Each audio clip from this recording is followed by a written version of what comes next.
তো বন্ধুরা, যে বেড়ালটাকে দেখতে পাচ্ছেন আজকে 7 দিনের ট্রিটমেন্ট খুব খারাপ অবস্থা থেকে বেরিয়ে এসছে। তো খুবই ভালো লাগছে বন্ধুরা। আবার এনার বাড়িতেও একটা বেড়াল আগে মারা গেছে ভাইরাসে, তারপরে এ কিন্তু বেঁচে গেছে।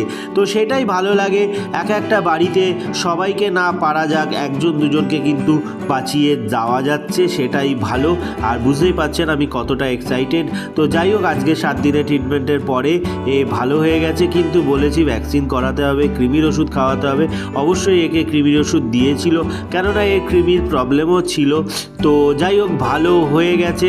আর দেখতে পাচ্ছেন কতটা অ্যাক্টিভ হয়ে গেছে, খাওয়া দাওয়াও বন্ধ করে দিয়েছিল, সেগুলোও হয়ে গেছে। আশা করি ভ্যাকসিনটা হয়ে গেলে ভালো হয়ে যাবে, ভালো থাকবে।